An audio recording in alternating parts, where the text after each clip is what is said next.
discussion of a bunch of folks who have been carefully observing the debates, this first one in particular. I am your moderator. I'm Catherine Mengue-Ward with Reason Magazine, and I'm joined by folks from Roll Call, Christian Science Monitor, and Think Progress. You want to introduce yourselves briefly? We can start with Roll Call.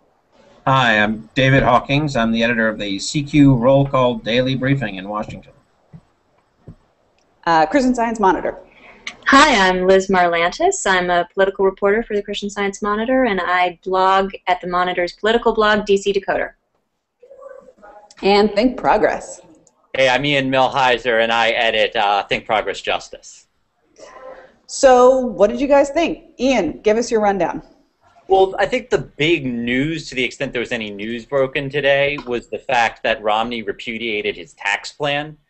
He's been running on this plan for about a year now that has 3 prongs. It's 20% cuts across the board. It's revenue neutrality, so that he wants to make sure that the same amount of revenue we're getting now we still get. And then it's some unspecified tax cuts that he wants to get rid of, although he refuses to tell you which ones. And that plan's been maligned because the math doesn't work on it, and Obama called him out today because the math doesn't work on it. And Romney simply said, well, then that's not my plan. Obama, early in the debate, kept bringing up this $5 billion figure. That's the amount that of revenues we lose from the 20% cuts. And Romney just said, okay, well, then that $5 billion number, that's not my plan. And it's, I think the president might have been a little off-put by the fact that Romney repudiated a plan that he's been running on for a year. But that's the news, is that Romney has repudiated a major part of his policy. What do you think, Liz? Yeah, I thought Obama was definitely thrown off a little bit by that. And really, what was most striking to me about Romney tonight was how much he tacked to the center, which we haven't really seen him do that much throughout this campaign. I mean, to a surprising extent, everyone expected him to run to the right during the primary, but he kind of stayed to the right even after he, won the nomination. He continued to really, continued to talk to the base, it seemed, throughout most of this campaign. And this was the first time we really saw Romney come out and embrace a more moderate image and kind of say, all the stuff you like about Obama, I'm for those things too. And as Ian just said, the position he just took on his tax plan, although I don't know, we'll see what they are saying right now in the spin room and what they say going forward in terms of whether he actually really repudiated his plan or not. But he at least seemed to be saying, I have a way to make this revenue neutral. It's not going to add to the deficit. I'm going to find enough deductions that the upper income people don't actually get a net tax cut. And even though he's, again, still not saying what those deductions are specifically, he seemed to be implying tonight that if the math doesn't add up, he maybe wouldn't do it. So that was a different Romney than we've seen throughout the entire campaign, but probably one that's going to be more appealing to more voters. So we'll see what the ripple effects of this will be. Mm-hmm. What do you say? Excellent point so far. I would say that as somebody who used to be the tax editor at CQ and Roll Call, and who sort of thinks wonky most of the time, to me that wasn't the news so much as the atmospherics. And I think undeniably you'd have to say the atmospherics went to Mitt Romney. The president seemed, his sort of, what we watch in Washington every day, and those of us who go to the press briefings and see him at the podium all the time, that sort of deliberate, ponderous, professorial approach made him look, I think, kind of lost in the weeds a little bit. And Romney was totally on his game from the very first answer, came right out of the box and immediately started talking about real people that he'd met in Dayton and Denver, knocked the president, I thought, on his heels from the start. The president never even unleashed a 47% comment. We never even heard the number 47% all night long. The tax thing, I think, clearly rattled him, and he never really recovered. And I think probably what we're all going to wake up to tomorrow morning are water cooler discussions and cable TV coverage that says that Romney came in with the most to gain, and he gained it. Reason actually had a drinking game that we posted on our website that included the 47% figure. We were like so confident that that was going to happen. It seemed like a good way to get smashed by the end of the debate. Luckily, we did also have, I think, like heartwarming personal anecdotes about Americans that the candidates had met. So, the only one who used the number 47 tonight was Romney. At one point, he was talking about like training programs or something. He was like, "We've got 47 of them," and I thought he used that number voluntarily. That's true. Well, that definitely would have qualified for the drinking, I think. So that would have been fine. I mean, I was struck by the. I mean, obviously.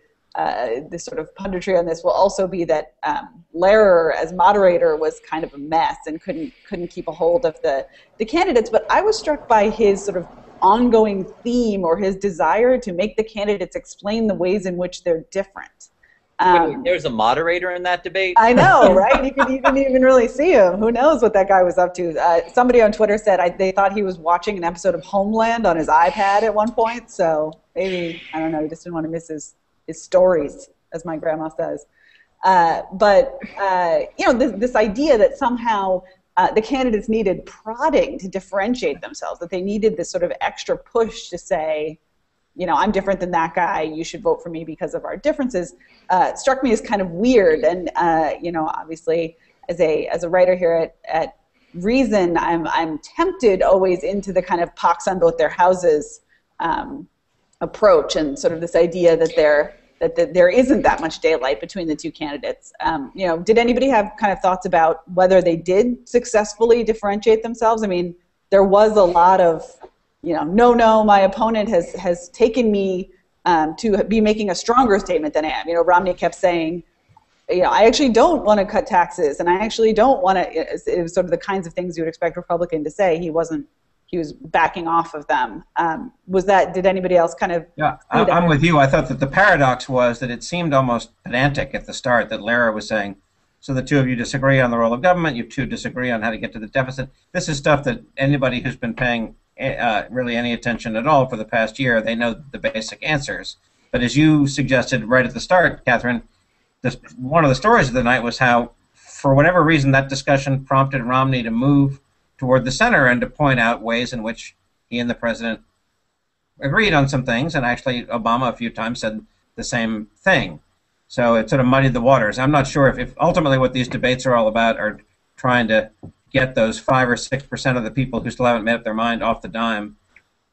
I'm not sure on the substance of the matter whether they got anything to hang their hats on. But I think that does Romney potentially a lot of good, because he really, the Obama campaign's whole strategy, in a way, has been to say to the American people, okay, look, we know things aren't that great, but you can trust me, I'm safe. I'm not going to do something scary and dramatic that is going to, change Medicare or whatever. You can trust that if you stick with me, nothing is going to fall off the cliff. And they've been trying to portray Romney as, radical, hewing to the right, not as trustworthy. And I think Romney's whole strategy tonight clearly was to say, no, I'm just as safe as he is. All the things you like about him, I'm going to stick with those things. There's nothing really that different about me when it comes to, a whole range of things. But I know more about the economy, and I know how to create jobs. And that was kind of the message he kept hitting over and over and over again. And I think it was an effective one tonight. So I agree that Romney's strategy was to spend an hour and a half blurring the differences between him and the president. And then the question is whether an hour and a half spent blurring those differences can cover up a year and a half accentuating really serious differences. I mean, there are massive differences between their tax plans that I got into before. There are massive differences between their health care plans. Obama's plan, we know his plan to expand coverage to about 35 million people. Romney's plan, he wants to cut about $1.2 trillion from Medicaid over time. He wants to voucherize Medicare. This is going to lead to, I believe the estimate I saw was about 20 million people who currently have health coverage, eventually losing that. These are big differences. And the question, I think, is whether Romney, by in one high-profile event trying to paper over those differences, can overcome the negative impression that I think many Americans have developed over the last 18 months.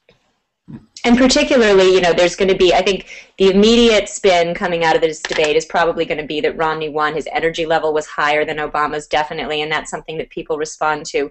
But of course, we're going to get fact checks, and when the press has a day to kind of chew over a lot of what they said, sometimes the overall impression can really change. So we'll see. He did. You have to say that he did look.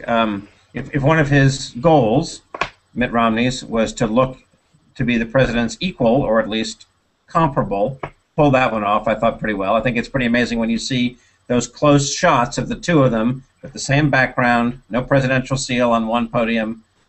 They looked, I would have to say that Mitt Romney is going to probably come across looking as presidential and as up to the job and as sort of reasoned and serious as the American public wants their president to be. So I thought in terms of that atmospheric, got to give the night to Romney in terms of setting the bar for himself of, I need to look like I deserve to be on this stage. I deserve to be standing next to the guy who's already the president.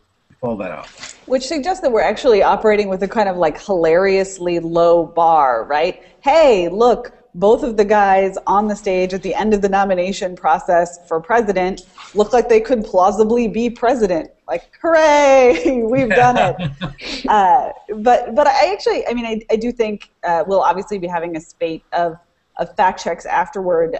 Maybe we could just start with Liz. What do you think the thing is, not just in terms of partisan issues, but in terms of, what is the one really factually abominable thing that happened in this debate? Oh, gosh. Well, I think the thing that is going to get the most follow-up questions is the back and forth over Romney's tax plan, because he did seem to be shifting the thrust of what was understood to be his plan, or at least suggesting that his plan might not be what we think it is if the numbers don't add up, or something like that. There's obviously going to be a lot of back and forth about that in the days to come, and his aides are going to have to clarify, or he's going to have to clarify, because it's not what we understood it to be. Obama had a pretty good line, I thought. He said for 18 months he's been running on this tax plan, and now 5 weeks before the election he says, never mind. Well, that there's going to be a lot of follow-up about what exactly, whether the wealthiest people are going to get a tax break under Romney's tax plan or not, because pretty much throughout this campaign, the understanding from the Obama campaign and the Romney campaign has been that the wealthiest Americans will get a tax break, and now tonight he over and over again said, no, they won't. So I think that will definitely be something that's going to have to be clarified going forward. What do you say? Ian? I would say absolutely that was number one. Probably number two, I think I'm still confused as to where Mitt Romney wants us to think about, what he wants us to think about these similarities and differences between the Massachusetts healthcare law and Obamacare. It just seems like he's really, in some of the same sentences, trying to kind of have it both ways.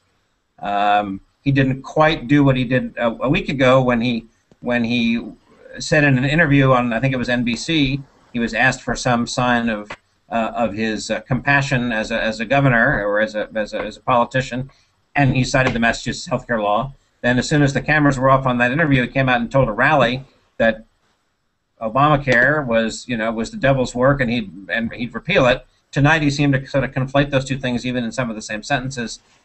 I don't think the American people will buy just this notion that, well, maybe it worked in my state, but it wouldn't work nationwide. That seems to be the only distinction he's drawing at this point. So just for the sake of bipartisanship, now tell me the biggest whopper that we got from Obama. Or the biggest mischaracterization, if we don't want an actual fact check.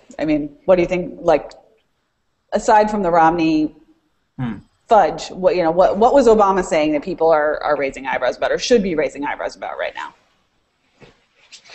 Go ahead, Ian. I have to say that on both sides, and there were a lot of very wonky facts being thrown around in this debate, so I don't want to necessarily give them both a free pass. But I think on both sides, there weren't too many things that jumped out to me as, oh, that's a new lie that I haven't heard before, with the exception of Romney repudiating his tax plan, which we've all mentioned.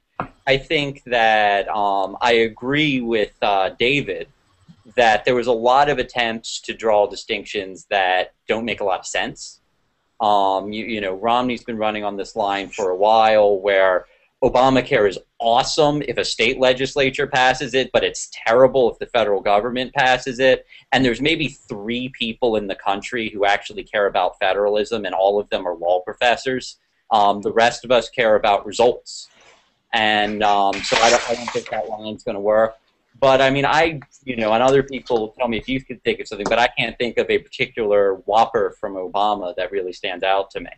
He did say that he has already proposed or he has already pushed through $1 trillion in cuts as part of the deficit discussion. I would say that's close to a whopper. He was sort of dragged kicking and screaming to agree to that $1 trillion in spending cuts. As sort of the only thing that was left when they did the debt ceiling deal last summer. This is the so-called sequestration, these across-the-board cuts. He says he's already on board with those. Of course, he's really not. He's trying, as most members of Congress are, to get out from under that across-the-board spending rubric by the end of the year. I also don't exactly know, maybe somebody who knows Romney better than I do, what the $2 trillion in defense spending that the military doesn't want. That seemed sort of out of the blue to me, but maybe that's not out of the blue. I mean, I'm certainly not an expert. If there's someone else who is, they can jump in. But there's this kind of, my understanding is there's this ritualistic thing that happens with defense appropriations where the Pentagon asks for a certain amount of money, and then in order to demonstrate that they support the troops and love America and have flags on their lapels, Congress kind of ritually gives X% more. And because we're now talking about debt and deficit in a serious way, that strange ritual is being questioned on the debate floor for the first time. But if people have more detailed analysis, that'd be welcome. If I could go back to David's point about the role that deficits played in the debate, one thing I thought was very disappointing is that conversation was held entirely on the conservative turf. Right now we have very high unemployment. And right now, we have very, very low interest rates. The United States can essentially borrow money for free. And what the economists will tell you when you have high unemployment and you have very, very low interest rates is that the government should borrow money and they should stimulate the economy. That's what Obama did in 2009. It was the right thing to do. It's the reason why the United States is now on the course of recovery, while many of our peer nations in Europe are falling back into recession because they didn't do that. And I was very disappointed that our political debate doesn't take that into account. And it's become who's going to cut more. Even Obama, who knows better, is talking about how he's going to cut more. Well, politically, I think the deficit is one of the few issues where, at least going into this debate, Romney still had an edge over Obama. There weren't many issues, but the deficit was maybe, I think, the top issue that Romney had over Obama in at least some polls. I think it was still double digits. And so I think Obama probably correctly feels like he doesn't really have room to maneuver on that particular issue if he doesn't want to open up a vulnerability. And I actually thought that was one of Romney's more effective points hitting the president. He kind of really got at the fact that some of the spending cuts the president has held out are pretty small potatoes, that when he talks about, the tax breaks to ExxonMobil, I thought Romney's rejoinder about, comparing that to the tax breaks he gave to green energy was actually a pretty effective one. But it's not the tax cuts to ExxonMobil that's the biggest part of Obama's plan to reduce the deficit. It's getting rid of the Bush tax cuts for the people who are over $250,000. If you look at where our deficits come from, they don't come from Obama's policies. All of our stimulus money has been spent. There's no new debt coming from the stimulus. The Affordable Care Act actually reduces the deficit. And so all of this comes from the Bush tax cuts. It comes from the war in Iraq, comes from the war in Afghanistan. It comes from Medicare Part D, which is a program I support. I just wish we paid for it when George W. Bush signed that bill.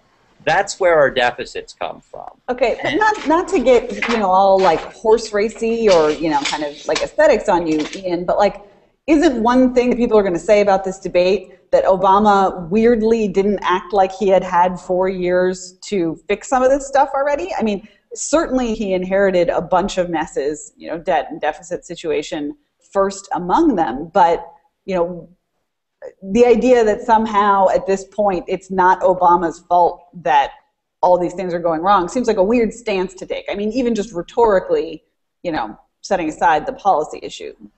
Well, I'll say two things. One is that strategically, Obama was in the lead. When you're in the lead, I think it's your job to not upset the waters because the waters are good for you. And I think that Obama probably accomplished that task. I think the primary takeaway from this debate was that it was boring, and that while Mitt Romney may have had better body language at time, I think that a lot of people probably tuned out. And that's good for Obama. On the substantive point, I'll go back to the substantive point I made earlier, which is that now is not the appropriate time to be focused on deficit reduction. Now is the appropriate time to get our economy back in order, to spend what we need to spend while it doesn't cost us anything to do so, in order to bring down unemployment. And then after you dig us out of the hole, that's the time when you then roll back. That's the time when you bring in the cuts. That's the time when you can talk about serious changes to our tax policy on the middle class. But before you do any of that, you got to get the economy going, and that doesn't involve reducing the deficit. What do you think, Liz?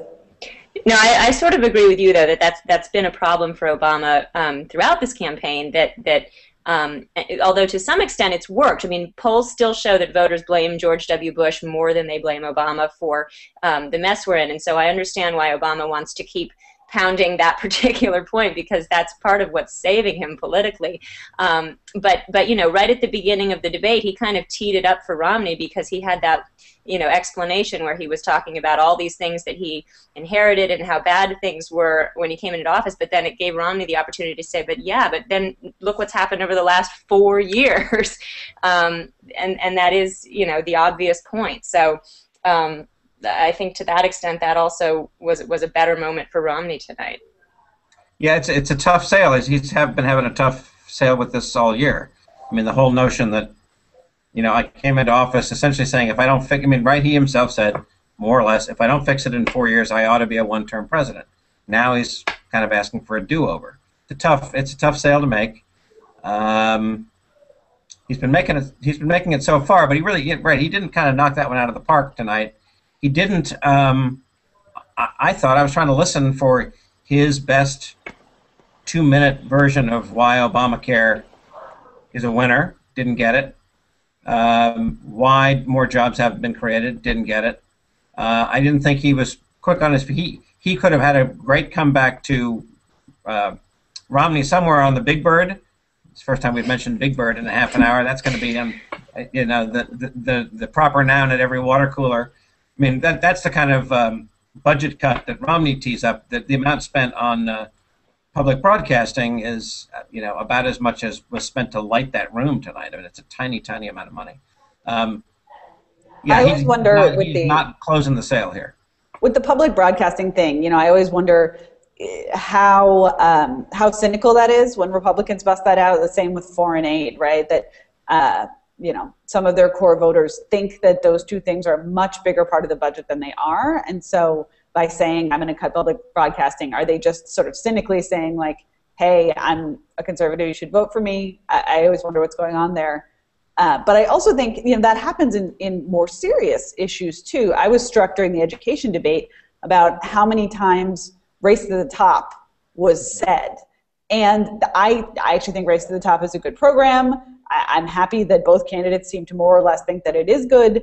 But it's like pathetically small money. It's $5 billion over many, many years, which is nothing even compared to federal expenditures alone on education, which of course are nothing compared to state and local expenditures. So the idea that somehow you're going to be kind of rethinking or reformatting the status quo with this $5 billion program always strikes me as sort of, first of all, laughable, but also annoying, because it gives everybody a way to say, like, I'm an education reformer and I'm looking for these innovative new ways to be without really putting any money where their mouths are, and, you know, simultaneously sending out, you know, in a quick snap, $10 billion to save teachers' jobs, which is essentially $10 billion for the status quo. And I think the upshot of that discussion also, again, for most viewers, would be that they didn't see a whole lot of difference between Romney and Obama. I mean, I think Romney really successfully blurred the lines between himself and Obama on a number of issues. And Obama even did it for him on Social Security. Yeah. There's no difference between us, I don't think. And, you know, in fact, I think the only issue where Obama really may have gotten some points off of Romney was the Medicare discussion. That was the only one where I think Obama really successfully was able to portray Romney's position as different than his, or radically different than his.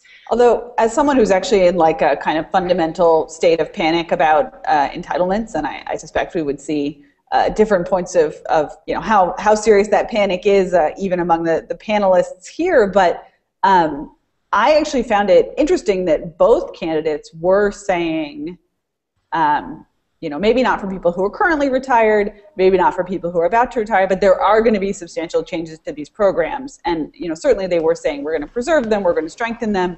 There was one point when, I actually forget who it was, I think Romney said, we're just going to tweak the programs. But I don't think that word means what he thinks it means. Yeah, Romney's Medicare program is not a tweak. Not a tweak. Not a tweak.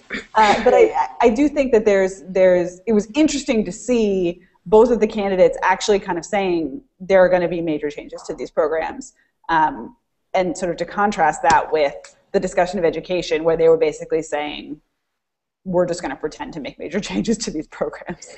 That's an important thing to note, I think, historically. That's a big departure that both sides were saying that. It's also a big departure that ultimately both of them are talking about an overhaul of the tax code. That's pretty big.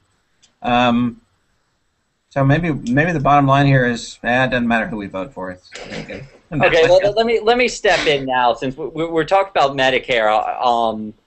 You know, both candidates do have plans. Obama is mostly law right now for what we should do with Medicare plan. It's a lot of it is in the Affordable Care Act. And the problem with Medicare, the problem with healthcare in general, is that the nature of healthcare is that people aren't going to say no to a healthcare expense. You know, if I have the choice between a car that costs $40,000 or a car that's 80% as good that costs $20,000, I buy the $20,000 car. But if I have the choice of the health plan that has a 100% chance of saving my life, or the health procedure that has a 90% chance of saving my life, I take the more expensive plan, even if it's massively more expensive. Mm-hmm. The hospitals have more and more negotiating power vis-a-vis patients right now, as you have a proliferation of the buyers of healthcare, more and more insurance companies. And so there's two ways you can solve this problem. One way is you can drive down what the hospitals are charging patients and what they're charging Medicare. That's Obama's plan, is you get Medicare to drive a harder bargain with doctors so that the costs that the government is paying for seniors to get their care goes down. The other way to do it is to offer less generous benefits to seniors. That's Mitt Romney's plan. And you got to pick one or the other. Either you have to find a way for Medicare to provide the same benefits for less money, or you have to say fewer benefits. And here you have a very clear difference between the two candidates on that issue. I think we all might have just reached our wonk limit right there. It's all like, well done. And actually, I thought that was a great thing about this debate and about your analysis, Ian, is that it was actually pretty wonky. It was nice to have these two guys get up there and do their best Clinton impressions and like get into some details about this stuff. It wasn't obviously full disclosure, but there was a little something for the nerds like us to chew on. And actually, we're going to have to leave it there. We are out of time. But thank you guys for participating in our first ever official post-debate Google Hangout.